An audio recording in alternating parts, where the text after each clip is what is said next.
Buenas noches, amigos, feliz año para todos. Comenzamos nuestra emisión de Milenio 3 con la historia de un libro que se adelantó a su tiempo, un libro que he releído en alguna ocasión, que estaba en la biblioteca y que al contemplar tanto tiempo después, al desempolvarlo nuevamente, seguía ofreciéndome esa especie de extraño espejo de fascinación. Es un libro que viene al pelo porque continuamos nuestro dossier sobre el mundo del sueño. Bueno, más bien, podríamos hablar de más allá del sueño. Hace 7 días hablábamos con profundidad e intentando dar más datos de los habituales sobre el universo de las pesadillas, ni más ni menos. Pero el título de este libro del catedrático de anatomía y neurobiología de la Universidad de Navarra, ya fallecido, Luis María Gonzalo, siempre me impresionó. Cuentan que es una pieza cumbre en la investigación pionera del enigma del sueño en nuestro país, el sueño y sus trastornos. Y en la portada, de tinte azulado, una porción tan solo de las alimañas de la noche, de los búhos, de los murciélagos, en el fondo de los terrores de nuestro propio yo, del inconsciente y el subconsciente que se revelan, y una mujer que duerme plácidamente, el sueño y sus trastornos. Una vez más, al coger un libro, al abrirlo, al repasarlo, al revisar los renglones subrayados hace años, uno se da cuenta de que su autor sin duda tuvo que ser alguien muy especial. Es bonito hacer este programa y que de repente una persona del mundo académico-científico renazca, sea conocido por todos vosotros porque tuvo una labor importante, vanguardista, avanzada a su época. ¿Os imagináis, años 50, un investigador español que pasa de la anatomía a la investigación del cerebro, que pasa de Navarra a Suiza y Alemania para conectar con los principales investigadores que se preguntaban, hace bien poco, algo importante, algo que viene en la contraportada de este viejo libro que tiene 40 años. ¿Qué es el sueño?, decía el doctor. Y aquí una pregunta todavía sin responder. Es un acto ya de humildad y de poco ego ante el enigma profundo de quiénes somos. ¿Qué es el sueño? Repito, he aquí una pregunta todavía sin responder. Un científico que llevaba décadas estudiándolo se daba cuenta de que había un enorme abismo para comprender qué pasa cada noche cuando nos acostamos. Pero si hablamos de pesadillas, vamos a hablar esta noche de lo que le interesó al doctor Luis María Gonzalo durante prácticamente la mitad de su existencia. Este hombre se jubiló hace prácticamente 15 años, pero seguía activo, seguía publicando en revistas científicas, hizo más de 150 trabajos internacionales sobre el enigma del sueño. Por desgracia, como casi siempre, es menos conocido en España que en el resto de las universidades también pioneras sobre el asunto de cómo funciona nuestro cerebro y sus agujeros negros también. Se jubiló y algunos le decían cómo este hombre sigue con este derroche de vitalidad, y él dijo una frase que me parece interesante y que podríamos firmarla muchos, ¿verdad? Oiga usted, es que el estudio y la curiosidad es un estado de ánimo permanente. Ya me preguntaréis, ¿a qué conclusión llegó este hombre? Bueno, pues dejó muchos misterios. Sobre todo hizo una auténtica cronología histórica interesantísima de todos aquellos sabios y experimentadores que habían trabajado con el tema, que nos parece baladí casi, ¿no? Porque entramos en él cada noche, del sueño. Veréis, Admeón de Crotona, siglo VI a.C., fue el primero que habló de dónde podía venir ese estado que no era la vigilia. Y fijaos, estos sabios griegos que tenemos como personas fundamentales, este en concreto dijo que debía tratarse de un acumulo de sangre en las venas y que con el proceso del drenaje poco a poco de esa sangre volvíamos a la vigilia. Por lo tanto, el sueño no tenía un concepto positivo o sanador en la antigüedad.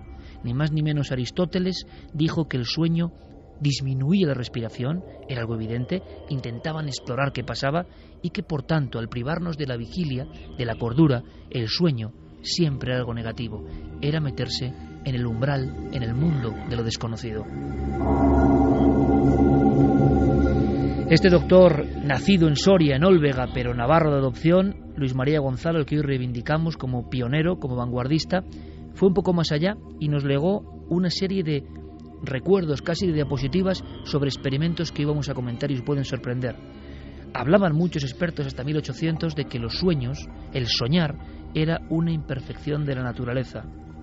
Decía Matley en 1748 que las ideas y los pensamientos en el ser adulto, en nosotros mismos, fluyen constantemente, nos bloquean, generan una especie de actividad que hacen que durmamos menos, que tengamos ese problema que ya en el siglo XVIII empezó a ser importante, el insomnio, la falta de sueño.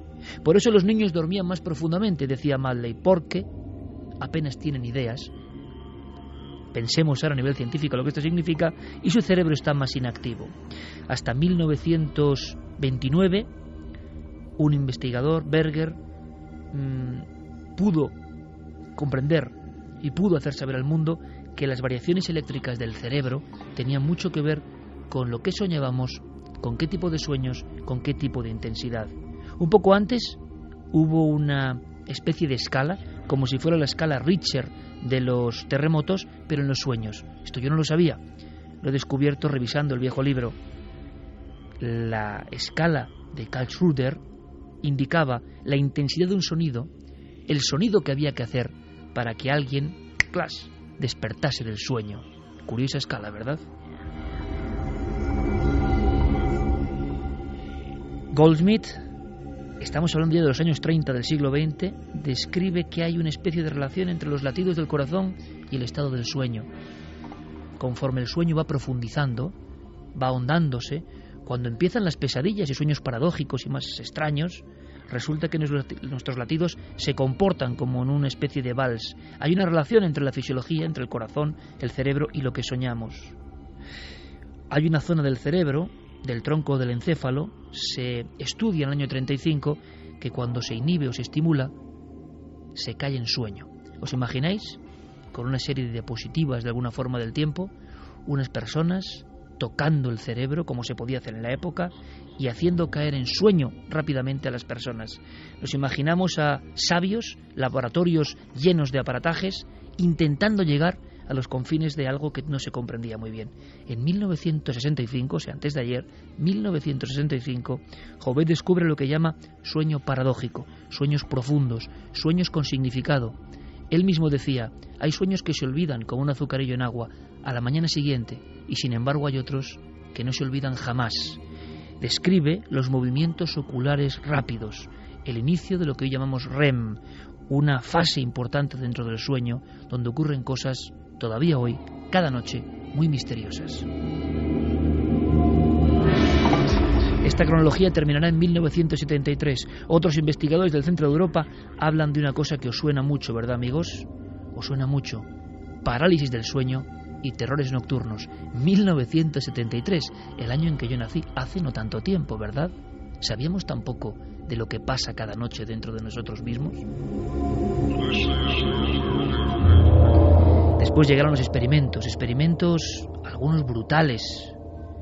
Debert y Kleiman, 1957, aseguran que todas las personas, todas sueñan, pero muchas no se acuerdan de lo que han soñado. ¿Cómo llegaron a esta conclusión científica? Examinando a 90 personas y haciéndolas despertar profundamente, para que recordasen de inmediato. Y se dieron cuenta que en ese primer impulso muchas personas tenían nitidísimo el sueño. Las sensaciones, lo que hablábamos la semana pasada, el dolor, la angustia, el amor, la excitación, estaban ahí. Si dejaban pasar unas cuantas horas más, ese sueño, como por arte de magia, se había olvidado. La pregunta que se hacía este doctor de la Universidad de Navarra y tantos otros es ¿qué ocurre en esas horas del sueño?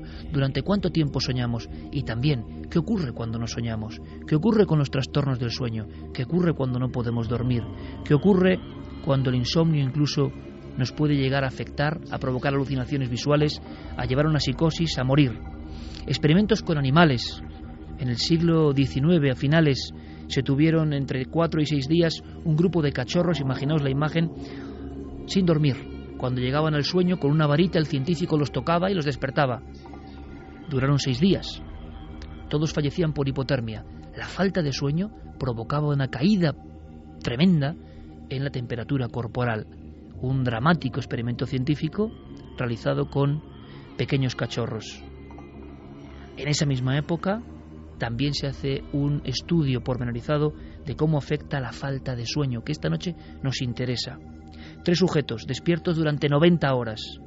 La primera noche la pasaban tranquilamente, no les costaba no dormir, pero después, poco a poco, iban perdiendo agudeza sensorial. Algunos empezaban a ver cosas que no estaban ahí, alucinaciones visuales, alucinaciones auditivas, visión doble. Les hacían escribir llegando a las 90 horas, y según reza el documento de Patrick y Gilbert, la escritura propia se iba convirtiendo en un garabato. Después empezaba la irascibilidad, empezaba la agresividad, el intento de ataque al propio científico que llevaba el control del experimento. A las 90 horas, lo máximo que se llegó, no solo había alucinaciones y visiones de fantasmas, sino que los 3 sujetos tenían una extraña manía persecutoria. Alguien había salido de sus sueños y les estaba vigilando.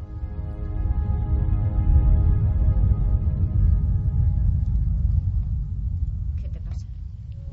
Solo quiero que estemos aquí tumbados. Si es lo que tú quieres. Estoy tan cansado. Puedes dormir si te apetece. Ese es el problema. No puedo dormir. Nada me hace efecto. No te preocupes, cielo.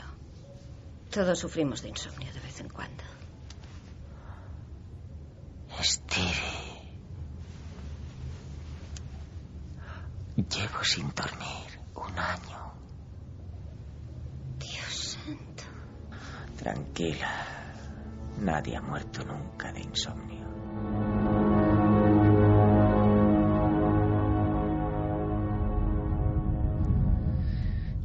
Por desgracia para el protagonista de la película, El maquinista, no conocía el insomnio familiar fatal. Cuando vamos al catálogo de los trastornos del sueño, aparecen historias que son muy misteriosas, muy extrañas, que se pueden investigar científicamente, sobre las cuales hay cierto silencio que nos sorprende mucho.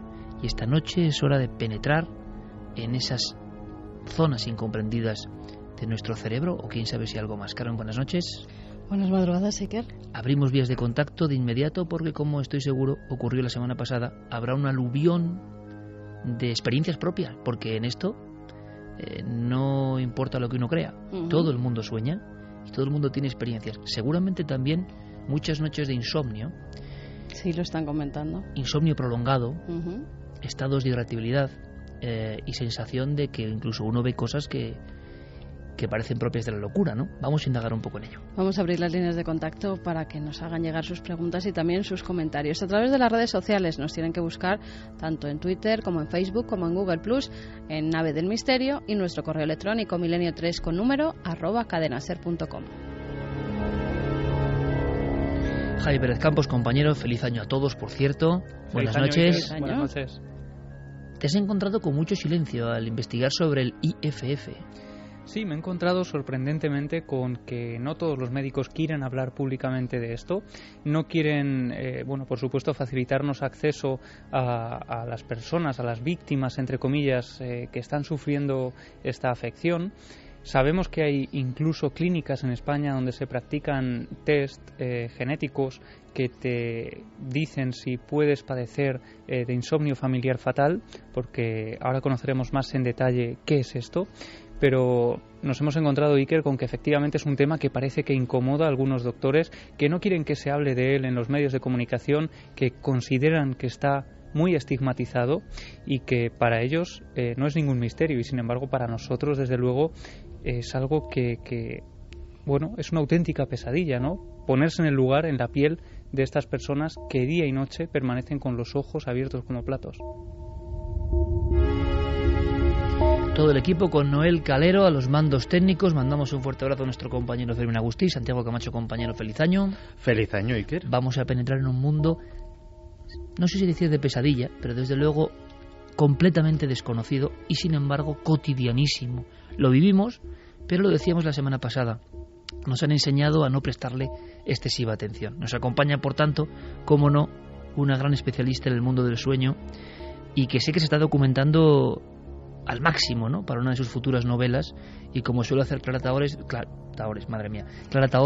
feliz año, compañera, buenas noches. Buenas noches. Te cambio hasta el nombre porque estoy ya yo en un proceso casi también de insomnio, porque estoy viendo mis propios garabatos. Estoy muy impresionado con la documentación que he obtenido en las últimas horas, porque yo recordaba que se sabía poco.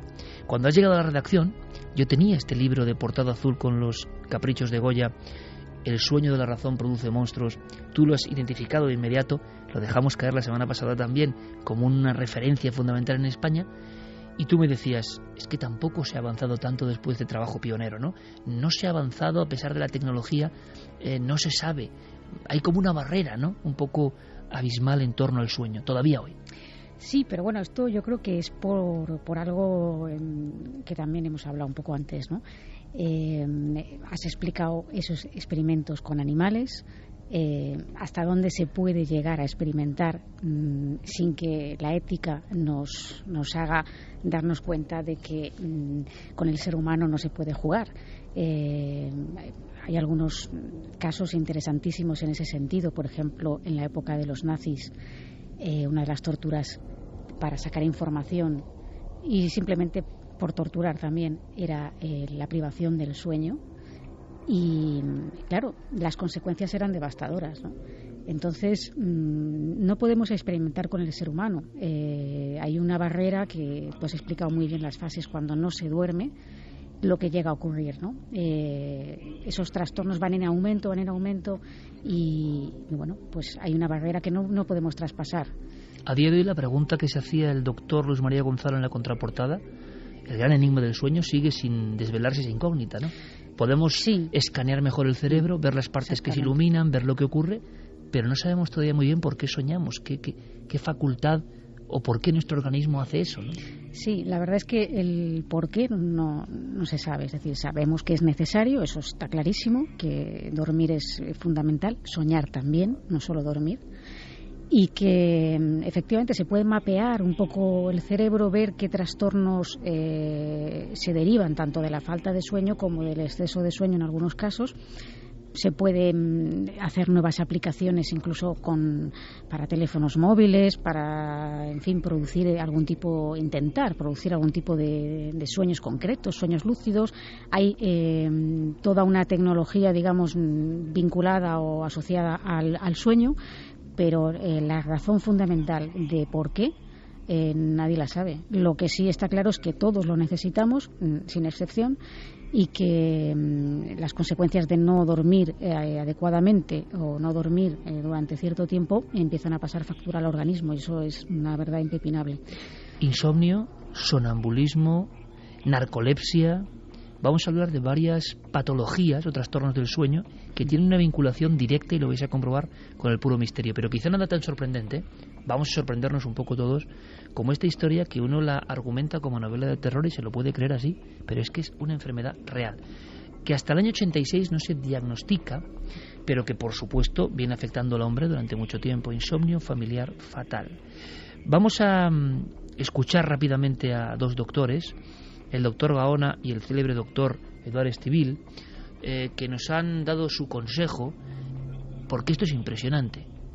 Personas que no pueden dormir nunca, como El maquinista, o sea, la realidad supera siempre la ficción. Pero claro, al no dormir nada, resulta que empiezan a haber otras cosas que pueden ser alucinaciones, efectivamente.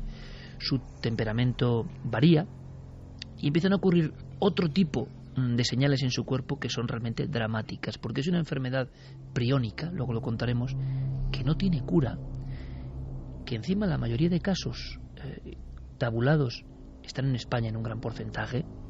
Es raro que de esto no se hable prácticamente nada. Es extraño que indague Javier Pérez Campos y se encuentre, y con personas afables y buenos profesionales, pero como con un temor, ¿no? Como, hablar de esto.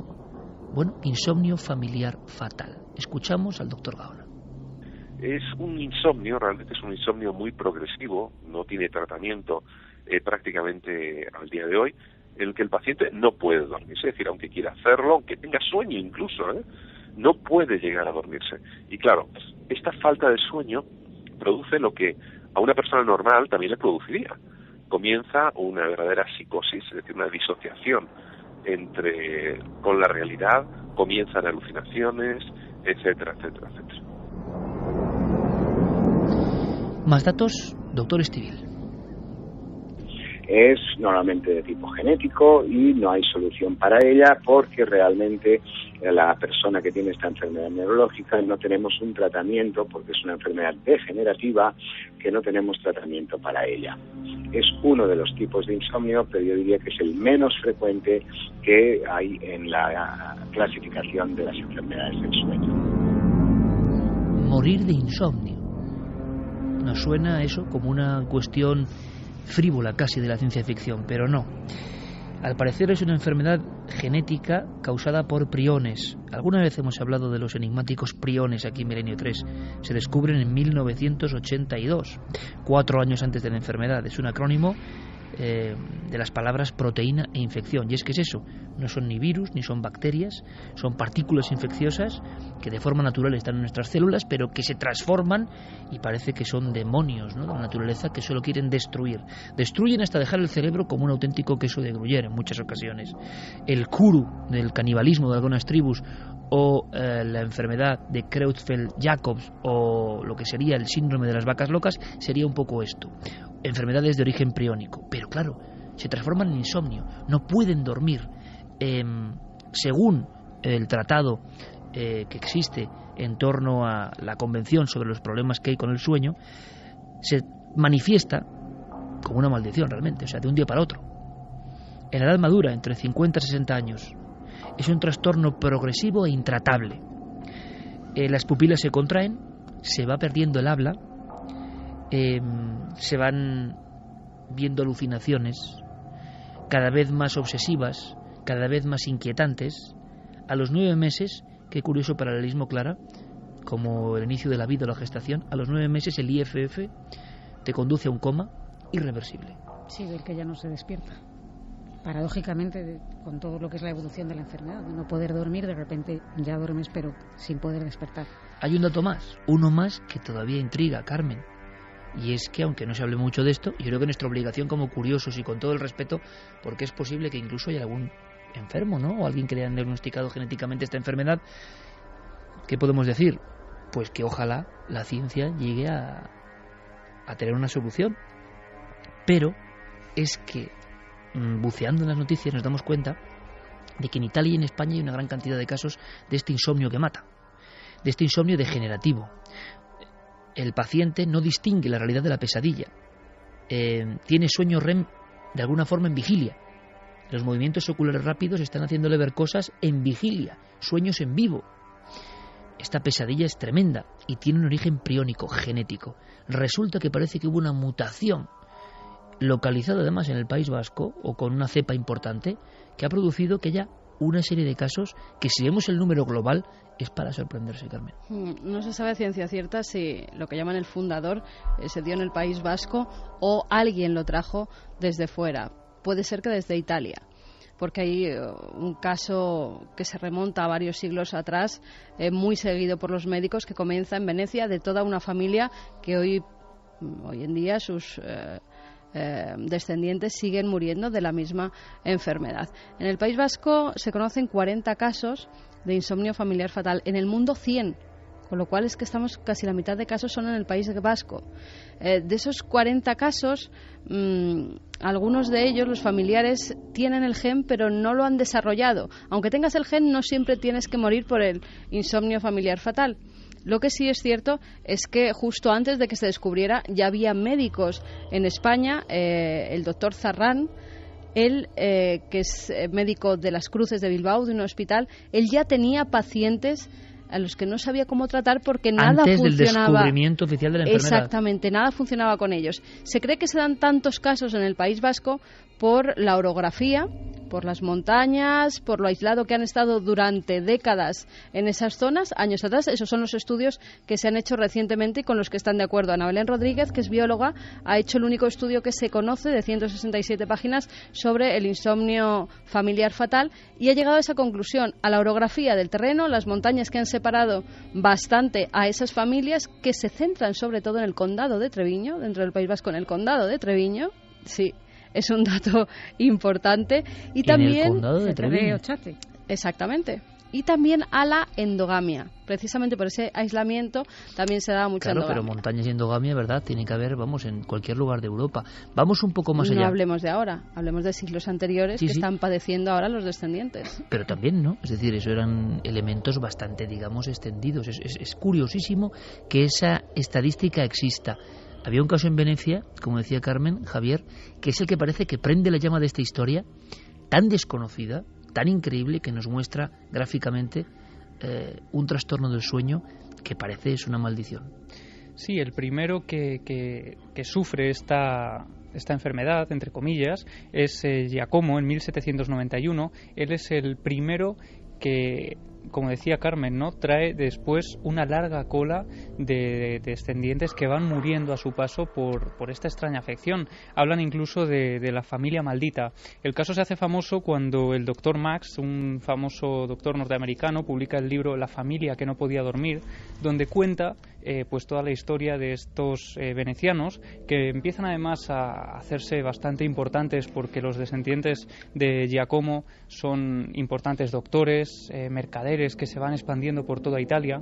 Lo que ocurre es que este Giacomo, cuando cumple los 54 años, era un hombre muy sano y sin embargo empieza a padecer algo muy extraño, y es que constantemente cierra los ojos, intenta dormir y sin embargo es incapaz.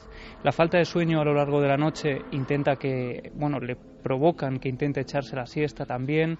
Es incapaz de dormir durante la tarde y así van pasando días, uno tras otro, hasta que Giacomo acaba perdiendo la vida en la cama entre grandes tormentos, pesadillas que se le fundían con la realidad y todo tipo de síntomas que en ese momento los médicos de la época no sabían muy bien a qué se correspondían. Y siempre se catalogaban como demencia en aquel momento, ¿no? Claro, de hecho el doctor Max acude a esos registros de los fallecidos en esa época, de todos los descendientes de Giacomo, y aparecen términos como epilepsia y fiebre gástrica nerviosa. Más adelante en estos mismos certificados aparece este mal como el mal de Estocolmo, aparece meningitis, demencia presenil, en fin, todo tipo de terminología médica para intentar dar un nombre a algo que era absolutamente desconocido en esa época. Como una pesadilla un poco escurridiza que no tenía ni catalogación. Eso es. Italia, qué curioso, ¿eh? Y España como dos focos importantes que se hayan estudiado, porque a lo que voy... Después Alemania. Alemania también. El doctor Estivil da otra opción. Es decir, no se habla de esto, no lo habla nadie, se hablará en cenáculos ultra especializados, pero en ese condado de Treviño o en el País Vasco hay, que el condado de Treviño sería Burgos realmente, aunque dentro de la provincia de Álava, hay una serie de casos de este mal tan extraño, de esta enfermedad tan extraña, pero él cree que puede tener otros factores. En realidad, porque realmente han estudiado mucho mejor. Esto siempre nos pasa a los científicos. Cuando no conoces algo, normalmente no encuentras enfermedades de un tipo concreto. En cambio, en el País Vasco ha habido mucho interés en este campo y yo creo que hay muchos más casos en el resto del mundo, pero al no estudiarse profundamente pasan por alto y no se ha sabido diagnosticar. Yo pienso que esto es producto de los buenos centros de sueño que hay en el País Vasco. 2 de la madrugada, estáis en Milenio 3 en la cadena SER. Sabéis que siempre hay un mail, milenio3con@cadenaser.com, Facebook, Twitter, todo coordinado en la nave del misterio siempre, con Guillermo León, Diego Marañón, toda nuestra gente. Gracias, porque una vez más en el final de este año lanzamos un mensaje así espontáneo y nos habéis dado una respuesta maravillosa, ¿no? Gracias por la actividad que tenéis en las redes, hacéis este programa vivo en todo el mundo. Y hoy para aprender, en el fondo para aprender y para sobrecogernos, porque ahora tenemos un documento que impresiona, sobre todo si, un documento que recupera Javi Pérez Campos, si entendemos muy bien lo que está pasando. Yo no sé, Santiago, Clara, si hay algún otro tipo de enfermedades o de momentos en los cuales, quizá el delirium tremens, en los cuales la persona tiene unas alucinaciones que le aterrorizan, tiene falta de sueño y no las distingue de la realidad. Están ahí en la realidad, se han encarnado de alguna forma y le están absorbiendo la vida. Si esto ocurriera en épocas pasadas, lógicamente parecería un síndrome de ataque diabólico, ¿no? Según la religión u otro tipo de cuestiones. Sí, es que muchos de estas enfermedades de las que vamos a hablar esta noche, incluyendo este insomnio familiar fatal, que sería en la pirámide la cúspide de lo más extraño, ¿no? Una persona de cada 33 millones, con lo cual es que es muy estamos extraño. hablando de eso, enfermedades extrañas, que a lo mejor, bueno, en este caso probablemente a lo mejor ni siquiera se ha oído mencionar antes, ¿no? Seguro. A lo mejor hablamos de sonambulismo o hablamos de narcolepsia y también son más populares, pero por ejemplo la narcolepsia también está considerada enfermedad rara. Quiero decir que nadie se alarme porque esto afecta a unas porciones muy pequeñas. O sea, estamos un poco comentando estos casos como derivaciones de lo que son trastornos del sueño o la parte más oscura del sueño, ¿no? Que existe, efectivamente. Y el tema de la privación del sueño está comprobado que provoca las alucinaciones. Claro, el problema es cuando no se duerme durante un largo y prolongado tiempo, y esto hace que esas alucinaciones se intensifiquen y nos provoquen esa confusión entre lo que es real y lo que es soñado o lo que es imaginado, o incluso la sensación de que te van a atacar, de que tu vida está en peligro, de que hay un peligro inminente que te afecta. Se hablaba de esa manía persecutoria en documentos del siglo XIX, ¿no? Sí. El sujeto tiene manía persecutoria porque las alucinaciones se han convertido, por ejemplo, en una entidad junto a su lecho y tiene miedo, cree que le están vigilando. Que ahora se pueden estudiar mejor porque hay vídeos de pacientes grabados con insomnio familiar fatal donde se ve que empiezan a tener unos espasmos musculares, que los músculos de la cara no los controlan, que hacen ademán, por ejemplo, uno de la familia italiana, de estarse peinando todo el tiempo, como hacía, porque era un gran bailarín y cuando acudía a las fiestas antes se peinaba con el peine y repite esos movimientos. Luego empiezan a no controlar ni las piernas ni los brazos, pierden el equilibrio y algunos que se los ve que tienen que ir con un médico detrás porque ya el equilibrio no lo controlan hasta que ya entran en un estado de coma ya irreversible. Sí. Yo me gustaría comentar una cosa que he vivido yo, que he visto en primera persona. Hace muchos años yo estuve colaborando en una televisión, lo que antes eran, ahora están como setas, ¿no? Que hay televisiones por todas partes, pero en ese momento no. Y había un canal que era Telemadroño. Sí, hombre, claro, mítico. Antiguo, sí.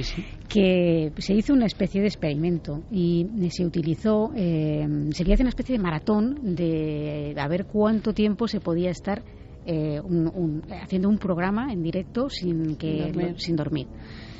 Y bueno, tengo que decir que vaya burrada, ¿no? Sí, yo conocí a la persona que se sometió a ese experimento y que hizo o sea, realmente era un programa continuo, es decir, todo el rato entraba gente allí, pues para hacer entrevistas o para traer algún obsequio, para, en fin, hablar con esta persona que no era un presentador conocido ni nada, o sea, simplemente era una persona que se había atrevido a hacer este experimento. Incluso tenía, para intentar batir este récord, tenían unos tiempos que se acumulaban, es decir, pues por cada hora me parece que eran, no sé si eran 5 minutos que se podía ir al baño, entonces lo que hacían era acumular ese tiempo y sometían a hipnosis a esta persona para que el sueño, lo poco que fuera, le reparara más de la cuenta. Pero sí tengo que decir que no sé si fueron 3 o 4 días, me falla un poco la memoria en este sentido, pero llegado a un punto, como había pasado todo ese tiempo, este chico empezó a pensar que los productores claro, no era así, pero él pensaba que los productores de la cadena realmente estaban conspirando contra él y que todo eso era un montaje terrorífico y que, o sea, empezó a entrar una paranoia tremenda con respecto a la cadena, que eso fue lo que lo hizo abandonar. Manía persecutoria, sí. En ese instante. Como siempre, nuestra compañera con altavoces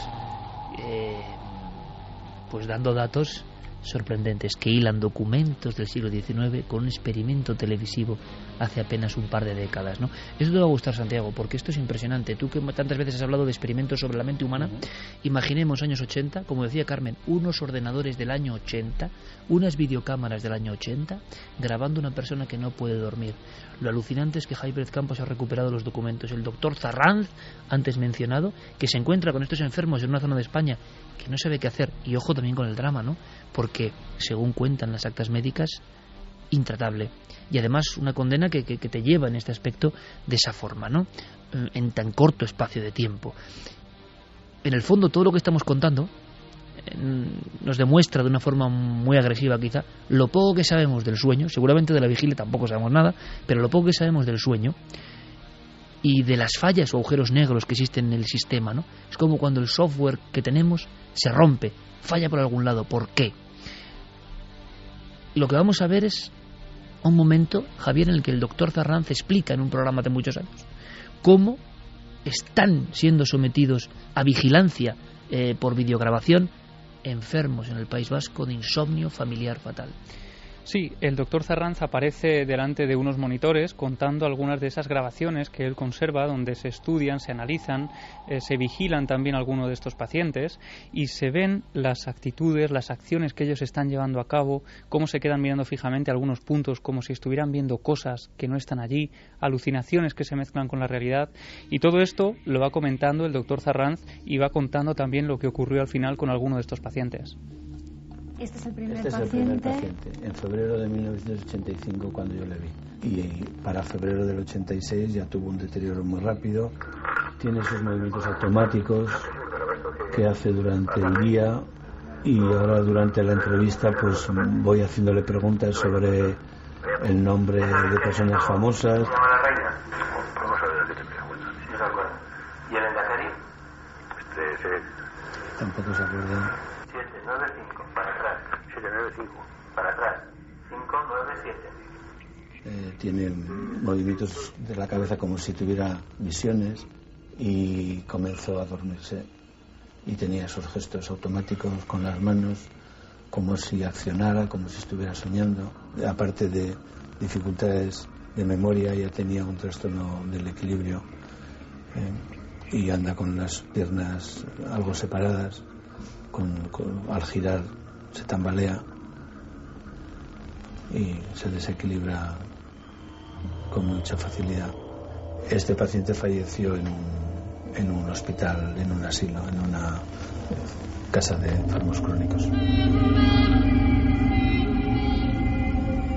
Me impresiona el documento, ¿no? La visión de algo que no se entiende y que está ocurriendo con seres humanos. Es absolutamente sobrecogedor, sobre todo porque a fin de cuentas todos, sobre todo pues por ejemplo los que hemos pasado por una época de estudiantes, pues hemos tenido esas temporadas en las que se hacen locuras y no se descansa lo suficiente, y ya de por sí notas una ínfima porción de esos efectos y ya son angustiosos, es decir, son angustiosos pasando 24 o 30 horas sin dormir. Curiosamente, hace apenas unas semanas se daba la noticia de que en Indonesia una chica había fallecido delante de su ordenador después de pasar 30 horas trabajando, y el último tuit que había escrito era que se encontraba perfectamente y que podía seguir trabajando más. Y cayó desplomada y fue noticia en todo el mundo. Pues esos pequeños excesos que hemos cometido a veces y que luego notas que vives en esa famosa campana de irrealidad durante las siguientes 24 horas hasta que consigues conciliar el sueño durante un número suficiente, pensar en la tortura inimaginable que tiene que ser vivir eso días y días y días, siendo consciente, porque evidentemente por muy grande que sea el delirio, un ápice de conciencia tiene que quedar del deterioro, no ya de tu propio deterioro físico, sino del deterioro de la realidad, del deterioro de lo que consideramos tangible, claro, e inmutable. Es como si la falta de sueño nos catapultase hacia una versión distorsionada de la realidad u otra realidad. No olvidemos que los chamanes, iniciados, eremitas, personas que querían contactar con la divinidad en diferentes épocas, se ha hablado mucho de drogas, elementos psicoactivos, y eso está muy bien, pero creo que es una parte, ¿no?, de la historia. Hay una grandísima historia que tiene menos fama, que es la de la privación sensorial. La falta de sueño, la falta de alimento, como medio para empezar a ver cosas que solo se ven así. Lo sencillo es decir, bueno, es que claro, es porque no duerme ya, pero no se acaba de entender muy bien. Algo ocurre en el ser humano que empieza a ver otras cosas que no sabemos tampoco muy bien qué son y que solo se ven en esos estados absolutos de angustia para nuestro organismo. Y también, desgraciadamente, como mencionaba Clara, como elemento de tortura. No se hacía solamente en la época de la Alemania nazi. A día de hoy, o en fechas, mejor dicho, muy recientes, sitios como Guantánamo, como en la cárcel de Abu Ghraib, se ha practicado la privación del sueño y la privación sensorial. De hecho, son célebres esas imágenes de los presos de Guantánamo encapuchados, a los que no se les podía hablar ni podían ni ellos podían proferir palabra, estaban en una incomunicación absoluta y luego además sometidos a largos periodos de privación del sueño. Pues imagínate lo que puede eso ir minando poco a poco la resistencia de una persona a la que le quiere sacar una información. Obviamente estamos hablando de una situación, de un estado alterado de conciencia que se acerca mucho a lo que consideramos la locura. De hecho, en el último libro de Oliver Sacks, en Alucinaciones, él habla de esto que estáis comentando como el síndrome del cine del preso. Y es que en los años 70 se dan cuenta muchos celadores de que las personas que están encarceladas en celdas aisladas, que llevan años incluso incomunicados con el exterior, empiezan a describir imágenes que se están produciendo a su alrededor aparentemente y que sin embargo no están allí. Hablan sobre todo de personas que están en la cárcel con ellos, de personajes de pequeñas dimensiones que entran por las ventanas, de enredaderas o de plantas que crecen y que sin embargo no están allí. No olvidemos el caso de Isidoro Arias, sí, dando la vuelta al mundo, que en cierto momento lleva mucho tiempo de soledad, que sería otro de los elementos de alteración de lo normal, privación de sueño posiblemente, y empieza a observar en plena noche, con muy poco oleaje, mar en calma, zona solitaria.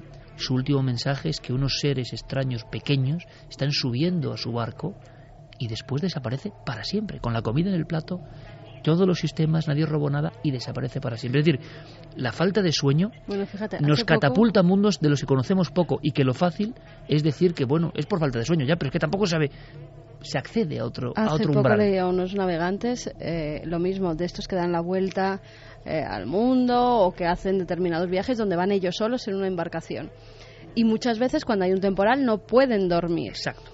Y decían la mayoría de ellos, ¿sabes la alucinación que tienen? Lo que ven, gasolineras. Coincidían todos en que veían una especie de gasolineras y llegaban los médicos a la conclusión de que era porque las gasolineras las asociaban con reposo, con el parar, tomar algo, descansar, y que por eso los navegantes, los que iban solo en esos viajes y no dormían, tenían esa alucinación recurrente. Un tipo de espejismo, arquetipo moderno que se aparece. En la época del romanticismo fueron varios los pintores que hablaban de estar sin dormir, bien porque no podían, bien por excesos de otro tipo, bien porque habían oído que sin dormir, en mitad del dormitorio, con los ojos bien abiertos, con todo a oscuras, uno accedía a lo que está detrás de la oscuridad. Y hay historias de más de un pintor célebre del Madrid romántico que habla de que oye un castañetear como de dientes, una figura enlutada que le parece una monja, que se hace más oscura que la propia noche que está encerrada en ese cuarto, que va como bailando alrededor de la cama, y que el pintor, consciente de que está despierto, pero viendo ya algo que es velado, que está en otro lugar, tiene la conciencia de que a los pies de su cama, sin cara, embozada en negros ropajes, está bailando, dice, la muerte. En el fondo es la historia del chamanismo también, del querer conectar con otro lado. Hoy, desde una visión racional, solo podemos pensar que cuestiones fisiológicas producen alucinaciones. ¿Pero por qué? Hay que pensar en Edgar Allan Poe y su delirium tremens, tan vivo para él, que le atenazaba, le atemorizaba. Pérdida de sueño provoca anomalías de todo tipo. También hay otras extrañas enfermedades que nos catapultan hacia otros mundos. Hay un caso en Canarias muy extraño, salió en la prensa. Vean cómo presentaba hace ya muchos años en la televisión el caso, lo ha recuperado también nuestro compañero Javier Pérez Campos, de una persona que llevaba ¿cuántos años sin dormir? 14 años sin dormir. Según rezaba además el titular que hace saltar esta historia a los medios de comunicación. El diario Las Palmas, en abril de 1980. ¿Qué decía? Decía 14 años sin dormir, un extrañísimo caso de insomnio que padece un agricultor gran canario. A sus 60 años, este hombre ha vivido muchos más años que otras personas de su edad. Llegaba la noche y Colacho se metía en la cama. Pero en vez de dormir, comenzaban los gritos y los insultos en su trance maldito. Y la desgracia se abatió sobre la familia. Toda la familia tenía pavor a la noche. El padre porque sabía que comenzaría a gritar como poseído por el diablo, y su mujer y sus hijos porque no podían escapar de esa jaula maldita. Una presentación muy de impacto, muy de la época también, pero el caso motivó incluso en televisión española cierta polémica tenemos hasta el documento de la voz de este individuo. Sí, le llegaron a bautizar como el hombre búho en las presentaciones que se hicieron de este programa. Ya era un caso más o menos famoso porque esto se aparece en televisión en el año 94, 14 años antes de que el diario Las Palmas sacara a la luz esta información. Este hombre, José de la Cruz Pulido, tenía 46 años, en esos años 80, tenía 4 hijos, era un hombre casado, decía que de joven era capaz de dormir hasta 14 horas seguidas, sin embargo empieza a padecer del estómago, acidez, hasta que tiene que someterse a una operación de úlcera. Y dice que es desde ese momento, desde el momento en que se somete a esa operación, cuando empieza a dejar de dormir. Pero lo hace de manera progresiva, no es que el sueño se le fuera de un día para otro. Va notando cómo semana tras semana va despertándose antes, acostándose más tarde, hasta que llega un momento en que es incapaz de dormir 1 hora seguida. Su desesperación es tal que llega incluso a recurrir a la ayuda de decenas de doctores, llega a tomar tenemos por aquí apuntadas hasta el número de pastillas, porque dice que llega a tomar hasta 14 pastillas al día más 2 inyecciones y que incluso, no quedando ahí la cosa, acude a un curandero que le da unas especie de sustancias metidas en unas botellas que están plagadas de insectos, que él llega a ingerir porque es tal su desesperación que necesita probar todos los remedios posibles, y ingiere, como digo, esas sustancias donde aparecían incluso huevos de ranas o de sapos, y que llegaron a provocarle un malestar también físico, ¿no? Pero vamos a escuchar, como dice Siker, la voz de este hombre contándonos lo que ocurría cuando llegaba la noche y él se metía en el dormitorio. Cuando llegaba la hora de uno a acostarse, pues lo sentía porque sabía que uno iba a dormir, y más bien lo que iba era a molestar, hablando disparates y soñando y mirando el reloj. Eso era lo que dormía yo.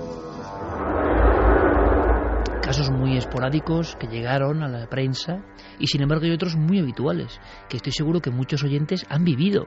Bueno, aquí en el equipo hay varias personas que han tenido episodios en la infancia de sonambulismo. Sonambulismo es una cosa normal, pensaremos.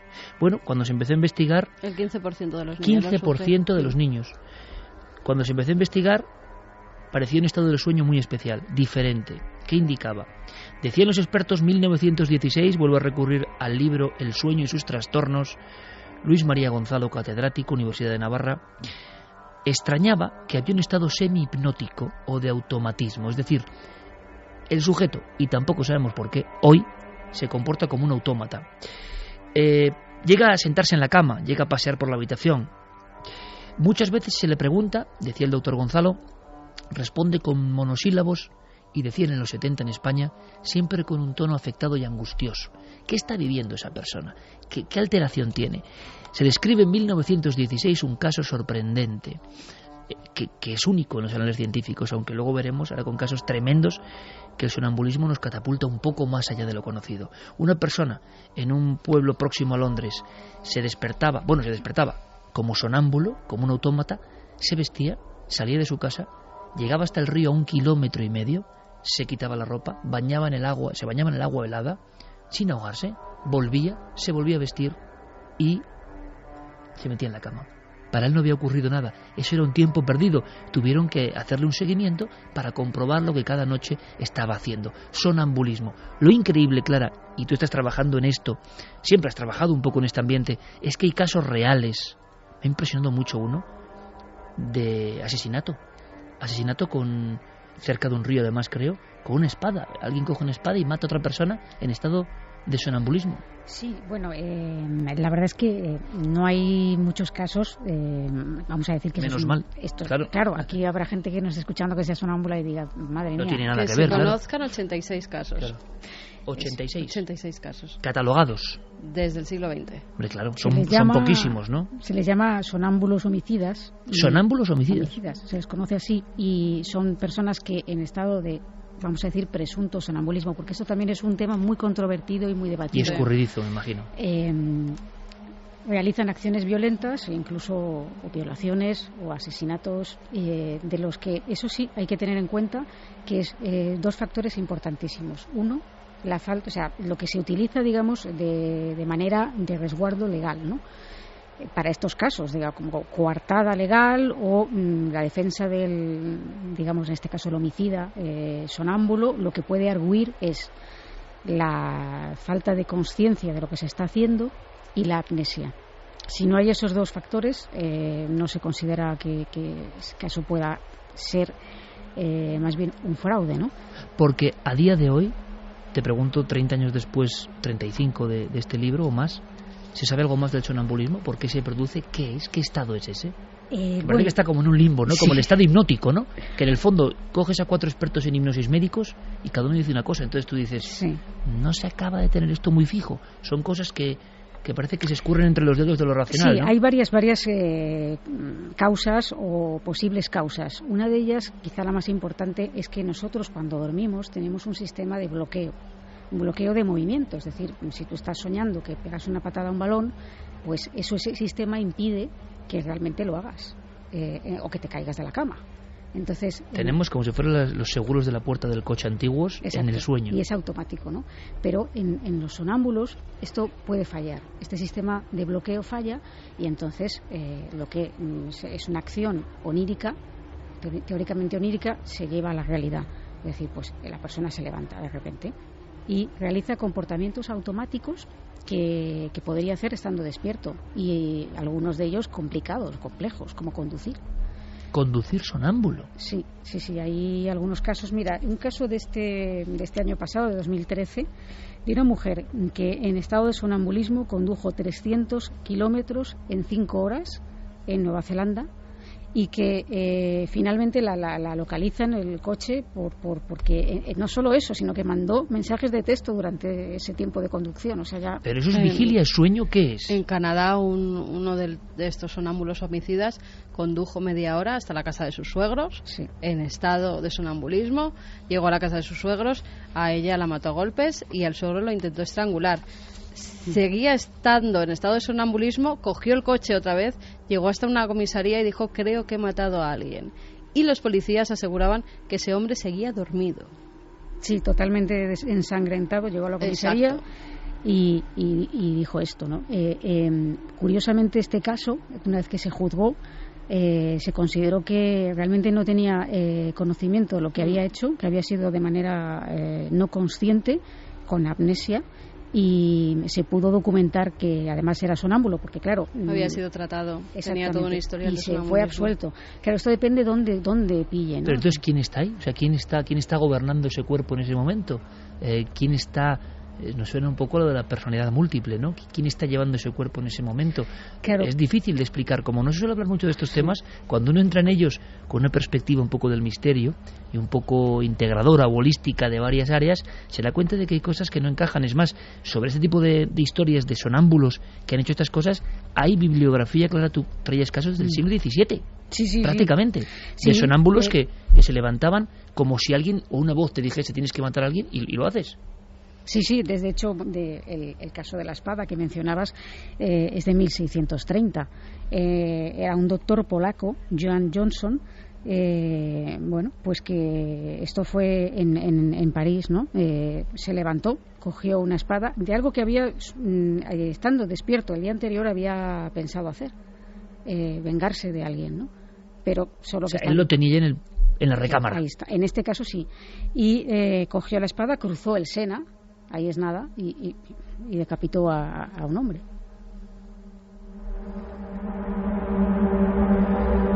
Para tranquilizar, ¿no? ¿Tú has tenido algún episodio de sonambulismo en la infancia, Clara? Sí, es como decíamos, bueno, no solo yo, también Carmen. Por eso le voy a preguntar a Carmen ahora, pero para que, lo que pasa que no vengan ya, estáis alarmando. No, oiga, que no, el equipo es lo más natural del mundo, ¿no? Los remiten casi en la infancia. Cuando pero que tú me entiendes que luego hay mucha gente muy sensible a, estáis hablando mal de los sonambulos. No, que no estamos globalizando, si aquí incluso hay personas que hemos tenido sonambulismo, ¿no? Son unos casos muy aislados, realmente. Y uno no se acuerda realmente de nada. No. De nada. Cuando erais niñas. Sí, ambas. yo no. Yo tampoco, yo no me acordaba de Incluso nada. Tengo recuerdo de amanecer en pues donde está la parte de la almohada, ahí los pies y la cabeza en el otro lado, haber deshecho la cama y meterme por ahí. Y salir a la terraza incluso, me decías. Incluso salir a la terraza. Y al ascensor. Aunque alguna que otra vez me pillaron en el ascensor. En mi caso no, pero la verdad es que al documentarme para el tema me he encontrado, por ejemplo, con que hay un par de comportamientos en los sonámbulos que últimamente se están haciendo muy comunes, y uno tiene que ver con los trastornos alimenticios. Gente que de repente descubre estoy ganando peso, ¿Y no sabe por qué? No sé por qué, hasta que o bien una persona con la que vive o de cualquier otra forma se da cuenta que es que por las noches se levanta y saquea literalmente la nevera y luego se vuelve a acostar tan pancho. Pero eso es el subconsciente que de repente despierta una parte del cuerpo y lo gobierna, porque ¿sabéis lo que ocurre? Aceptamos sonambulismo como una cosa que nos han enseñado, sonámbulo es el señor que va con los brazos por delante y camina por tal, y bueno, muy bien, pero como en casi todo, si penetramos en las acciones con un poco de sentido crítico y de lo que ocurre, pues más misterioso yo no sé qué hay, porque ¿quién gobierna? Es como la hipnosis. ¿Quién está ahí entonces? Tú decías, Clara, que la diferencia es que la hipnosis es un trastorno, un estado inducido por alguien. Pero el sonámbulo se despierta actuando sin ser consciente. O será consciente, o gobernará su subconsciente o pulsiones más profundas. Claro, es que ahí entramos, yo creo, que en el gran misterio del sueño, porque a fin de cuentas, cuando hablabais la semana pasada de sueños y de pesadillas, hay una cosa que realmente es absolutamente maravillosa y milagrosa si lo piensas dos veces, que es que tú mismo estás creando el mismo paisaje que desconoces, te maravilla, te sorprende, te asusta. Es decir, hay una disociación clara. Algo dentro de ti está creando esa historia de terror, de amor, de sexo, de lo que sea, y tú a la vez te sorprendes, no sabes lo que va a suceder, no sabes dónde ¿Quién estás. es el creativo de eso, no? Fíjate, según los estudios se da el sonambulismo más en hombres que en mujeres, y además tú puedes hacer cualquier tipo de trabajo que haces normalmente en vigilia. O sea, un sonámbulo se puede poner a hacer unas lentejas, a cocinar, a partir un madero. Lo que haces en vigilia lo puedes hacer sonámbulo y tú no te estás dando cuenta. Automatismo, ¿no? Un automatismo total. Y amnesia total de lo que has hecho, ¿no? Normalmente el tema de los sonámbulos, lo que ha explicado Santi, para mí tiene mucha lógica, en el sentido de que no tiene ninguna, vamos a decirlo así, ¿no? Pero realmente yo lo comenté la semana pasada y lo sigo comentando. Para mí el estado del sueño, ya sea sonambulismo, el estado simple del sueño profundo que tenemos todos, es otra vida distinta. Totalmente de acuerdo. Son dos personas. Lo que pasa, creo que también lo hemos comentado pero igual mucho. De importante una que otra. Claro. Y estamos, pienso, en estos dos programas especiales, en el fondo queriendo lanzar ese mensaje, quien quiera que lo coja, ¿no? Que es que nos cuentan cosas, pero realmente desconocemos todo de esa otra orilla que se abre cuando dormimos. Todo. Claro. Sí, lo podemos conjeturar, podemos hacer hipótesis. Lo que sabemos realmente es que es necesario dormir para funcionar bien, y también soñar. Soñar también cumple una función importante, pero no sabemos bien por qué. Narcolepsia, parálisis del sueño, terrores nocturnos. Vamos con ello ahora mismo, son otras fases. Vamos a entender un poco más qué pasa cuando el sueño no es normal. Cuando la guía normal de lo que ocurre, que ya es bastante normal y lógica, soñar plácidamente, ya lo vimos, o tener pesadillas. Cuando hay otras alteraciones, parece que también, ¿no? Trazamos líneas con otros mundos desconocidos. Pero ¿qué dirá nuestro público a las 2:30? Pues mira, Susana Pérez nos dice: en casa de mis abuelos recuerdo a mi tío sonámbulo que se levantó para terminar la reforma que estaban haciendo en la casa. Vamos a aprovechar el tiempo, por lo menos. Sí, desde luego. Sí. Además, hablando de aprovechar el tiempo, se ha sabido que ha habido varios genios. Esto es muy curioso. Cuéntanos. A raíz sobre todo de un invento que han sacado que se llama NeuroOn. Son una especie, pues lo que nos ponemos a veces para dormir, para que no nos entre luz. ¿Un antifaz? Un antifaz, pero con una maquinaria interna que te mide cómo es tu sueño. Esa maquinaria después va a una aplicación móvil y te dice cómo tienes que dormir. Es decir, tú porque duermas 8 o 10 horas no descansas. Hay veces que la gente lo notamos duerme clarísimamente, ¿no? 8 o 10 horas y no ha descansado y se levanta hecho polvo. Y al revés, duermes 2, pero son de una profundidad y una regeneración que es inmediata. Exacto, es un sueño polifásico. Lo que estudia esta maquinita es tu manera en la que vas a descansar mejor. Entonces él te dice, bueno, con estos sueños que has tenido, con estos movimientos oculares, con estos movimientos musculares, yo llego a la conclusión de que necesitas dormir 3 horas ahora, estar despierto 4 horas, dormir otras 2 horas. Ese sería el sueño polifásico. Un programador y al parecer, para el sueño óptimo. Estos sueños así dormían algunos de los genios como Nikola Tesla, Leonardo da Vinci, Napoleón, por ejemplo, también se sabe que dormía en fases pequeñas, estaban 2 horas durmiendo, después se despertaban, estaban completamente activos, dormían otra horita, después seguían otra vez muy activos. Español, muchas siestas, ¿no? Muchas siestas, microsiestas, pequeñas siestecitas,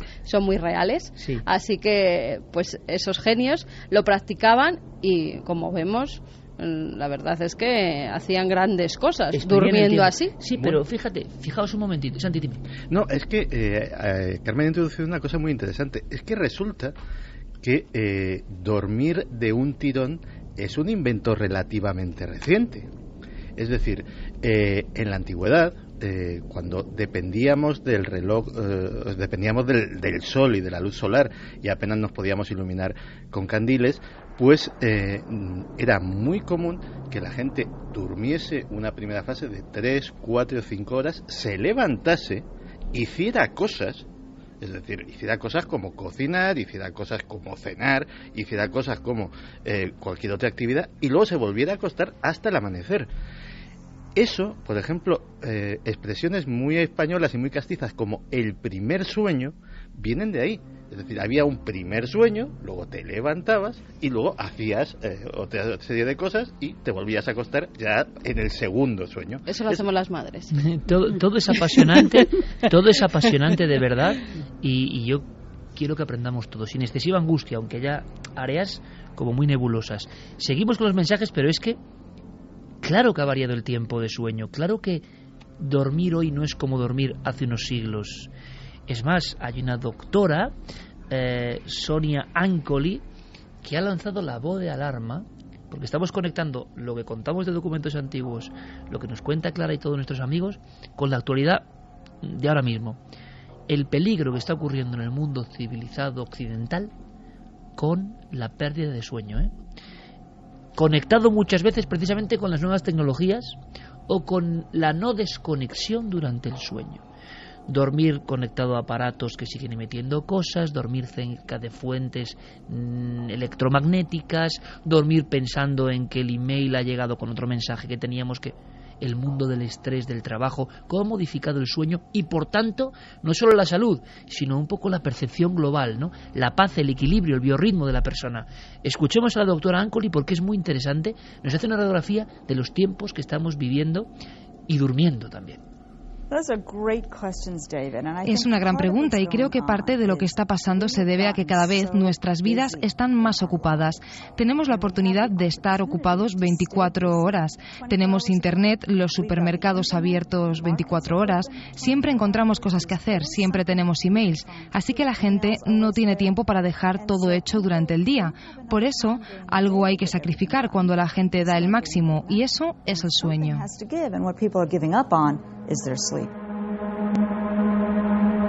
2:34, conectamos esto con la imagen que lanzaba Santiago Camacho de otras épocas, ¿no? Javi, ¿algo más? Sí, hablaba Carmen de inventos vanguardistas relacionados con el sueño y uno de ellos que ha llegado también este año, Iker, es una pulserita que monitorea el sueño, que es la pulsera app de Jambox, que lo que hace es, tú te la colocas en la muñeca, ella se conecta con tu teléfono móvil y lo que hace es monitorizar tu sueño y a la mañana siguiente te dice qué momentos ha habido de sueño más profundo. ¿Quién si puede tener ligero. de este equipo esa muñeca? Santi. Esa muñeca, no, esa pulsera en la muñeca. Ahora mismo no la tengo en la muñeca, curiosamente. No, ¿Y funciona? Fíjate. Porque ya te has cansado, la has tenido unos meses y ya no la has vuelto a utilizar. No, la sigo utilizando como es muy de Santi eso, Sí. Aparecer con el último gadget y luego... Vamos a ver. Y luego venderle a la Como oficina. monitor de actividad física. Luego venderlo al equipo. Sí. Lo dejé de utilizar porque era muy vergonzosa la actividad física que me monitorizaba. Pero lo sigo utilizando como despertador. Y como despertador tiene una utilidad maravillosa. Es que efectivamente te monitoriza el sueño y en qué fase del sueño estás. Tú le dices con un margen de 15, 20 minutos a qué hora te quieres levantar.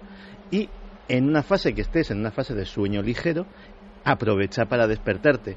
No es como un despertador tradicional que donde te pilla te da, y si te despierta en medio de una fase de sueño profundo, te despiertas deshecho. No es ninguna tontería lo que está diciendo Santiago Camacho, ¿eh? Y en cambio, la máscara esta también te despierta con flashazos de luz. Sí, que yo no sé con el Simestre te despiertas mucho más renovado, en mucha mejor condición. Que te van aumentando la luz poco a poco, para que te despiertes con la sensación de que llega la luz del día, ¿no? Pero es interesante lo que dice Santi y Clara, compañeros, y seguro que la audiencia lo está notando así, porque cuántas veces hemos dormido mucho tiempo, pero ¡pam!, nos han despertado bruscamente y notamos que estábamos en una fase en la que no teníamos que despertar.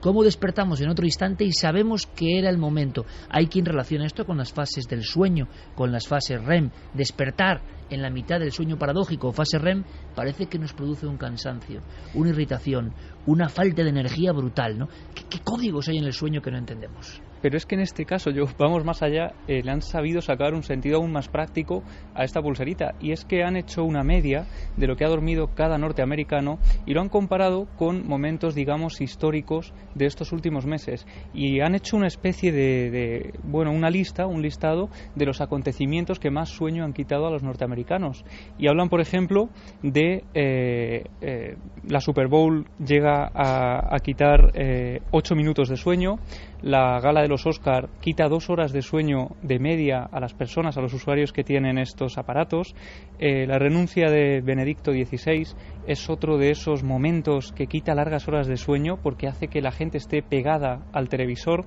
En fin, hay toda una serie de como ves aquí, imágenes, fotografías, donde se nos cuenta cuántos minutos ha quitado cada uno de estos acontecimientos. Que en el fondo es detectar, pulsar el inconsciente colectivo global, ¿no? En este caso, en torno a cosas que nos quitan el sueño. ¿Qué le quita el sueño a nuestros oyentes, Carmen? Gema Leal dice: soy de sueños polifásicos y me entero por Nave del Misterio, yo que lo llamaba insomnio selectivo. José Van Gol, de pequeño encendí la tele sonámbulo perdido y lo dejé en un número que no había ningún canal a todo volumen. Sí, eso era muy normal. El Cuervo con dice, nieve, ¿no? Un poco poltergeist, sí, ¿no? Decías tú. Mi primo es sonámbulo y no se entera de nada, va con los ojos abiertos pero no ve a nadie. Edu, mi hermana es sonámbula. Es que eso mismo que nos parece normal, que hemos aprendido a que sea normal. Como decíamos la semana pasada, soñar o tener pesadillas es normal y nadie sabe lo que es. Ir con los ojos abiertos y no ver nada, es que, no sé. Y con las manos por delante por si te chocas, sí. Es que todo tiene su sentido. Pero lógicamente un ojo abierto tenía que enviar el cerebro una señal al ojo de ver, pues no, parece que no.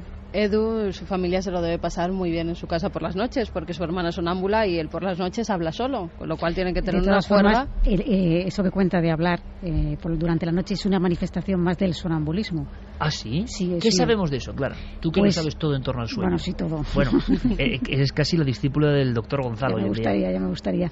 Pero sí, es una manifestación más del sonambulismo. No sé, de hecho, hay mucha más gente de la que parece que habla durante sueños o durante el sueño. Pero yo creo que hablar en sueños habla todo el mundo, ¿no? Prácticamente. No todo el mundo. No todo el mundo. Lo que pasa es que quienes hablan no es que sean sonámbulos por completo, porque como todo esto hay grados, ¿no? Hay una fase. Sí, tú puedes tener, por ejemplo, el sonambulismo muy desarrollado. Esto lo he comentado, de que es curioso de que su hermana tiene sonambulismo y él habla. Para que se desarrolle el sonambulismo, digamos, de manera ya muy de adulto o de una manera muy muy fuerte, suele tener un componente genético, es decir, que los padres sean portadores del sonambulismo. Si uno de los dos es portador, no, pero si los dos son portadores, tiene más posibilidades de desarrollarlo los hijos. Y el hablar en sueños puede ser cosas que duran un segundo, un minuto, y pueden ser incluso conversaciones que se le pregunte y la persona conteste coherentemente, o no entendérsele nada de lo que habla, o incluso hablar en algo que parecen lenguas que solo entiende quien habla. ¿Y no te da la impresión, Clara, de que estamos en la membrana pura y dura del misterio? Es que es un poco como mediúmnico, en el fondo. Ahí voy. ¿No te das cuenta? Yo tengo esa sensación en los últimos 2 programas de que estamos tocando con los dedos cosas que creemos controlar, pero que se parecen mucho a la campana de realidad que siempre saca aquí Santiago Camacho, que se parece mucho a la visión del misterio, que se parece mucho a esa densidad extraña que ha adquirido la realidad, que se parece mucho a tantas y tantas cosas cuando lo extraño irrumpe en nuestra vida y que sin embargo lo hemos etiquetado, empaquetado dentro de es soñar, entonces no es real. Y que ahí está la gran equivocación. No es real y no es importante. Exacto. Fíjate, algunos movimientos espíritas lo relacionaban con la mediunidad. Sí, señora. Y otros incluso estudiaron cómo la luna podía afectar a los sonámbulos y si tenía que ver, cuando estaba la luna llena, si había más sonambulismo. llegaron a la conclusión de que no tenía nada que ver, tanto la luna como las mareas, sabemos que van relacionadas, y llegaron a la conclusión de que no había más casos de sonambulismo cuando era luna llena, pero por algo empezaron a tirar de Pero hilo. sí, por ejemplo, con episodios de estrés se puede desencadenar, o con algún ruido fuerte, con estímulos externos que hacen que esta especie de mecanismo de alerta se dispare, ¿no? Y es curioso porque puede incluso pasar que la persona tenga la sensación de un peligro inminente. Que esto es curioso. O sea, muchas veces estamos recibiendo una serie de estímulos, tú lo has comentado antes, las redes sociales, por ejemplo. Antes, cuando no había, por ejemplo, Twitter ni Facebook, bueno, pues la gente había teléfono, a lo mejor, o te podían mandar un mensaje al teléfono, cuando tampoco había WhatsApp. Tú no recibías tantos estímulos a la hora de irte a dormir, pero tú ahora a lo mejor pues, enciendes Twitter o Facebook o lo que sea y estás recibiendo sobreinformación permanente. Sobreinformación que a veces, pues bueno, sabemos que hay trolls y gente que se dedica pues a alterar un poco la paz de los demás. Entonces tú estás leyendo a lo mejor esas interacciones o estás leyendo contenidos de lo más variopinto y todos esos estímulos estás recibiendo justo antes de irte a dormir. Y el cerebro está trabajando sobre ello, está claro, hiperactivado. Incluso a veces pues la gente duerme con el teléfono al lado encendido y cada vez que suena un mensaje, eso se activa. Es decir, está entrando en el cerebro. Claro, para descansar profundamente y bien, lo ideal, esto es un consejo para todo aquel que tenga problemas de sueño, es desconectar teléfonos o intentar llevar los horarios lo más regulados posible. Es decir, si te acuestas casi siempre a intentar hacerlo a la misma hora a lo largo de los días, y que de esta forma se llevan los horarios lo más reglados posible, incluso suprimir las siestas en casos en los que hay insomnio profundo. Y si puede ser que no haya cables por el cabecero de la cama también. Mucho nada mejor. eléctrico. Nada eléctrico. Dicen. Esto es nada eléctrico, aunque eso cada vez es más difícil. Sí. Creo, en las casas que estamos rebosándolas de electricidad. Claro, y ahora con el wifi también, claro, que está todas las ondas, es que está sin Hablábamos de un tal Cole Shooter, nombre casi impronunciable, página 18 de este libro inquietante, ¿no? Este hombre fue el que inventó una escala de hasta qué punto había que hacer ¡pum! O había que hacer algo así para despertarse del sueño. Acabas de despertar a todos los... Claro, sí, porque habían caído en letargo escuchándome. Entonces, sí. ¿Qué ocurre? Que ideó una graduación de sonidos y con ellos catalogó la profundidad del sueño. Y fijaos qué interesante. ¿Sabéis de qué época os hablo? De prácticamente el siglo XVIII. No, perdón, 1862, el siglo XIX. Pero es muy lejano en el tiempo. E hizo una curva. Cuando no había, y la tengo aquí delante, cuando no había electroencefalogramas, formas de medir el sueño. Y resulta que Cole Shooter descubrió cosas que luego la ciencia ha demostrado que es verdad. Y era como una especie de serpiente, con una gran onda, ¿la imagináis? ¿Qué significa eso? Que las primeras 3 horas del sueño eran tremendamente profundas. Aparecían sueños paradójicos, esos sueños que no se suelen olvidar, esos sueños que cuentan una historia vertebrada, esos sueños donde de repente una ciudad es la ciudad pero ha cambiado algo, donde hay personajes, en fin, ese mundo extraño. Y que luego, después de las 3 horas, había una especie de colas o de ondas, de variaciones, más intenso, menos intenso. Eso luego, 100 años después, se ratificó. Las 3 horas primeras del sueño parece que nos llevan directamente a ese abismo. Un abismo como el de la narcolepsia. Clara está trabajando, y ya sabéis, la conocéis muy bien, que es metódica, obsesiva en el buen sentido, como todo este equipo, de buscar cosas, de enamorarse del conocimiento. Y resulta que la narcolepsia sí que hemos ido viendo en televisión, yo no sé si de forma adecuada o no, episodios, ¿no?, de gente que repentinamente ¡pam! Pero yo quiero aprender qué es la narcolepsia y hasta qué punto es misteriosa también, claro. Pues la narcolepsia es otra de esas parapsonias, otro trastorno del sueño, una enfermedad considerada rara, pese a que nosotros nos puede sonar mucho más el nombre que, por ejemplo, lo que hemos estado hablando del trastorno de insomnio familiar, ¿no? Y sin embargo, es una enfermedad muy poco común y la verdad que en cierta forma desconocida también. Se manifiesta sobre todo en el sentido de que las personas, estando en estado de vigilia, de repente, sin que se sepa, o en situaciones que dices, pues ¿cómo es posible que alguien se pueda quedar dormido en medio de una conversación, en medio de una risa, comiendo, conduciendo, andando incluso? Pues pero acabas de decir conduciendo, o sea, una persona con un vehículo y que pum, se queda dormido, pero sin fase progresiva, directamente, como un carpetazo. Sí, o sea, sin previo aviso.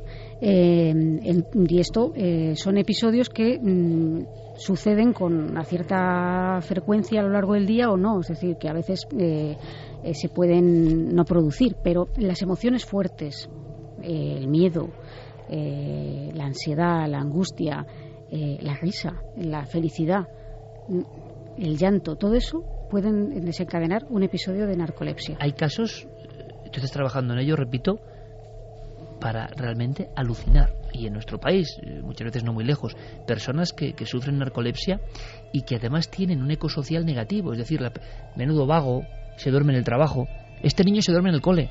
¡Ay! Los padres que no le acuestan, y resulta que hay algo mucho más profundo.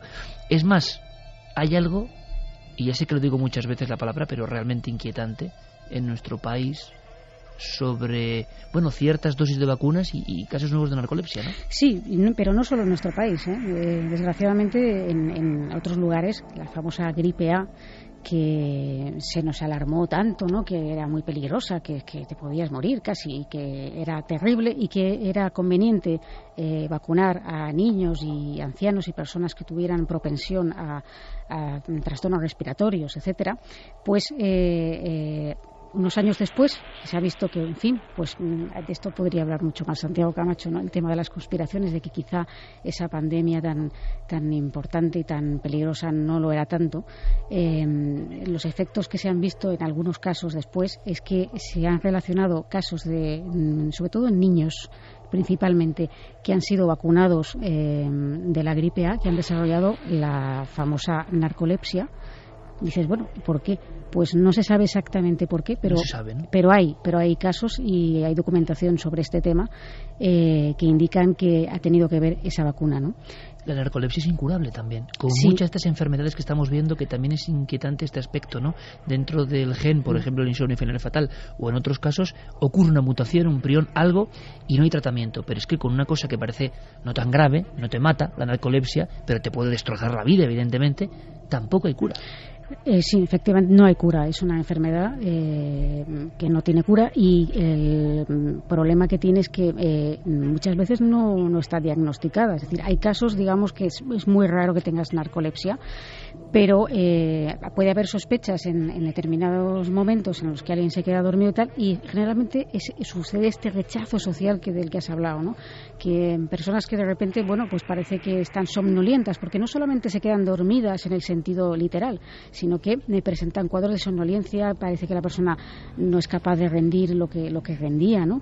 Y hay quien piensa pues que es que, bueno, claro, se habrá ido de juerga la noche anterior, o bueno, es que es un vago, en fin, y a veces eso no está diagnosticado correctamente, ya que para hacer un diagnóstico hay que hacer una serie de pruebas importantes y hay que dirigirse a un laboratorio del sueño donde puedan estudiar tu perfil, tu patrón de sueño y ver si realmente puedes padecer este trastorno, ¿no? Es como lo que pasaba con el insomnio familiar fatal, que en muchos casos eran dados como demencia, simplemente ese cajón desastre donde encontraban pues acomodo un montón de enfermedades raras y no tenía nada que ver. Claro, y además en el caso de la narcolepsia viene asociado con otros trastornos también del sueño, que pueden darse o no, pero que se pueden producir con mayor, por ejemplo, entre el 50 y el 60% de los narcolépticos presentan las llamadas parálisis del sueño. Que ahí estamos en uno de los hits del tema del sueño, que estoy seguro que habrán llegado muchos mensajes hoy, parálisis del sueño, de la cual hemos hablado en alguna ocasión en este programa. Y que las hemos podido tener, y casi todos vamos a tener en algún momento de nuestra vida, por lo menos una. ¿Qué son? Son situaciones en las que la persona, vamos a decir que está entre el momento en el que se despierta y el momento en el que o bien se queda dormido o bien se está despertando. Es decir, la persona está, vamos a decir, despierta, pero no puede moverse. No puede, los músculos no le responden y se pueden producir situaciones de muchísima angustia y mucha ansiedad y de miedo, ¿no? De pensar que en ese momento se está más vulnerable, ¿no? Porque una de las características es que la persona puede presentar alucinaciones y creer que hay un peligro. Alguien que ha entrado en la habitación, claro. Alguien que nos vigila, alguien que está sobre nosotros, lo que hablábamos de la famosa pesadilla en cuanto al peso, ¿no? Peso en el pecho, tú no te puedes mover, estás rígido en la cama y encima se acompaña, que también dices, qué malicia de la naturaleza, ¿no? ¿Por qué se vertebra así? ¿Por qué nos da esta panoplia de imágenes? Acompañado de una alucinación que muchas veces es un rostro, es un cuerpo, es alguien, una presencia en nuestro dormitorio. Incluso a veces presencias, en algunos casos, que sin saber muy bien qué tipo de peligro nos acecha, la persona sospecha o piensa que es algo malévolo. Es curioso, Santi, porque se relaciona de alguna forma con los antiguos episodios. Yo hablaba de Edgar Allan Poe. La muerte de Edgar Allan Poe es uno de los episodios más terroríficos de la historia, con su famosa frase final de Dios se apiade de mi pobre alma, y él está viendo una serie de cosas propias de su imaginación terrorífica. Quizás su imaginación le hacía ver más cosas, pero el delirium tremens, cuando se han examinado algunos episodios, dices, bueno, vale, es por una intoxicación etílica fortísima, pero se ha pasado una barrera donde ese tipo de alucinaciones nocivas, violentas, invaden el mundo propio del que las sufre, y tienen mucho que ver, Santi, también con la campana de irrealidad, que es lo que a mí me sorprende. Es decir, hay un légamo, hay una similitud entre los casos vigilia o sueño, no lo sé, reales, de personas que han escrito aquí 1000 veces, que han visto un ser, una figura en su habitación, y esto otro. Sí, hay como algo que los une. Curiosamente hay un factor que a mí siempre me ha llamado mucho la atención, que es como determinados episodios, has mencionado por ejemplo el delirium tremens, tienen alucinaciones muy concretas asociadas a ellos. El caso del delirium tremens y los insectos, por ejemplo, es célebre. ¿Por qué siempre insectos? Hay, por ejemplo, otro caso bastante más benéfico, que es el de las alucinaciones que se tienen tomando mescalina. Mucha gente que no conoce las leyendas y que las ha tomado dice haber hablado con un ser, siempre una especie de enanito, siempre de la misma forma. De hecho, en los países donde la mescalina es habitual se le llama mescalito, y que es el espíritu de la mescalina que es el que le habla, y siempre se tiene esa alucinación de hablar con esa especie de gnomo. Previo de eso. Exactamente, o sea, un sujeto absolutamente fuera de esa cultura que se le da la mescalina, es muy normal que tenga la alucinación con el enanito en cuestión. Terminemos el repaso antes de escuchar los últimos mensajes sobre este tema, que en el fondo es el sueño, parálisis del sueño, terrores nocturnos, de los que hemos hablado en alguna ocasión. Sí. De los que es difícil despertar, ¿no? Sería un poco el argumento. Sí, yo creo que la particularidad más terrible de estos terrores es que la persona no sabe por qué, pero está gritando y llorando, dando alaridos, con una sensación de peligro mortal. Y no puedes hacer nada, porque tú intentas explicar a esa persona que no pasa nada, y entonces esa persona incluso puede reaccionar violentamente agrediéndote, porque piensa que le atacas y tiene los ojos abiertos y luego no recuerda nada. Es lo alucinante. Bueno, de hecho, la explicación científica que se ha intentado dar a esa sensación de peso en el pecho cuando se produce una parálisis del sueño es que uno de repente deja de estar automáticamente en fase REM a despertar, y en la fase REM tenemos el pulso mucho más pausado, tenemos una respiración más calmada, y ese contraste repentino en cuestión de segundos con la realidad es la que te hace estar paralizado y la que te hace creer que tienes algo en el pecho que te impide respirar. Aprendamos un poco más. En algunos países lo llaman la subida del muerto. La subida del muerto. Porque parece que te va escalando hasta el pecho y que alguien con un peso muerto se te pone encima del pecho. Una vez más, la cultura tradicional, como la curva de este investigador alemán, se adelantó a la ciencia.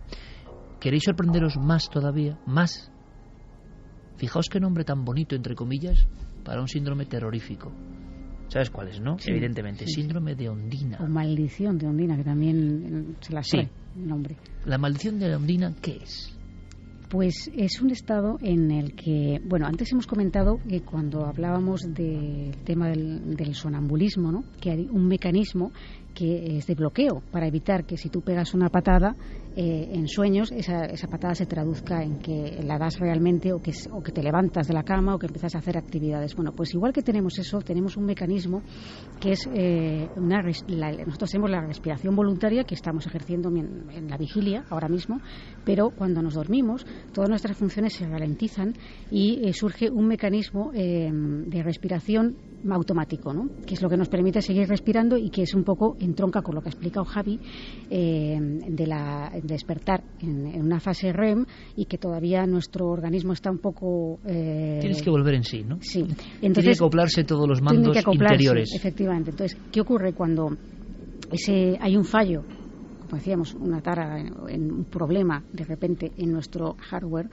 se produce esto que se llama la maldición de Ondina, y es que la persona literalmente deja de respirar cuando se queda dormido. O sea, vamos a ver, en el sueño, algo que es fundamental y que hacemos desde el momento de ver la luz, que es respirar, y que siempre respiramos, que es como todo, cuando se pregunta por qué nunca olvidamos de respirar, es porque la naturaleza es tan sabia que nos ha diseñado de esta forma. Pero ocurre en ciertos casos que el cerebro, que nuestro yo, se olvida de eso, se olvida de respirar, y entonces no se respira. Y dices, ¿cómo es posible que ocurra esto en una fase del sueño? Imagino que la maldición de Ondina es una de las cosas más angustiosas que le puede pasar a alguien, Clara. Pues sí, porque bueno, todos a lo mejor en algún momento podemos tener algún episodio, no todos, pero sí, mucha gente, algún episodio en lo que se produce una respiración más lenta de lo normal, o incluso se interrumpe por las apneas del sueño, que también se tratan. Pero claro, esto ya es llevado a un extremo que sin una máquina artificial que te permite respirar artificialmente, la persona moriría. Y dices, ¿cómo es posible, no? Claro, entonces puede conllevar también que la persona tenga miedo a quedarse dormida. Es algo terrible, ¿no? Y el miedo a dormir o el miedo al insomnio, hubo hasta un término alemán impronunciable, que era el miedo al insomnio. Es decir, las personas ya no solo estaban afectadas en el siglo XIX por el terrible insomnio, sino por la fase, sentados en la cama, de que sabían que esa noche iba a ser otra pesadilla. Sí. Y la degradación de su propio cuerpo, organismo y mente era tremenda por el miedo a la noche. Acababan teniendo miedo a dormir. Esto es, claro, un factor añadido de ansiedad y de angustia, pensando que si no vas a dormir, evidentemente no dormirás. Y entonces esto es importante, tranquilizar a la persona que tiene ese problema, es relajarla al máximo para que eso no se produzca, ¿no? Pero volviendo a la maldición de Ondina, esto viene, bueno, las ondinas sabemos que son las hadas que viven en supuestamente desde la mitología, ¿no? En los ríos, que son mujeres muy hermosas, mitad mujer, mitad pez, y que bueno, pues de alguna forma acechan a los humanos, ¿no? Entonces hay una leyenda de la mitología griega y que entronca con las mitologías de muchos otros lugares, porque se encuentra también en Alemania, aquí en España tenemos también casos dentro de la mitología, que un humano secuestra a una ondina y consigue que se enamore ella de él, ¿no? Entonces él le promete el amor eterno, ¿no? Es decir, yo mientras respire beberé los vientos por ti, en fin, estas cosas que se dicen, ¿no? Y ella, perdida de amor, pues desatiende las obligaciones familiares. Cuando su madre enferma, pues deja de ir a verla, y entonces su abuela la condena a que esté siempre enamorada de este hombre, ¿no? De este joven. Y entonces él se desenamora de ella, le hace creer que sigue enamorado, pero le complica la vida de tal manera que ella lo pilla en adulterio y le dice: el momento que tú duermas, dejarás de respirar. Y él intenta por todos los medios no dormirse, pero claro, llega un momento que el cansancio le vence y entonces se duerme y deja de respirar. Pues con un cuento increíble de la pura mitología cerramos este episodio, aunque luego a la vuelta tenemos muchas más cosas y hemos dejado un montón de mensajes importantes sobre cuestiones que tienen que ver con trastornos del sueño. Viajaremos a Egipto, viajaremos a un mundo científico de hibridación y yo creo que os vais a sorprender. Volvemos enseguida. Ahora las noticias en la SER.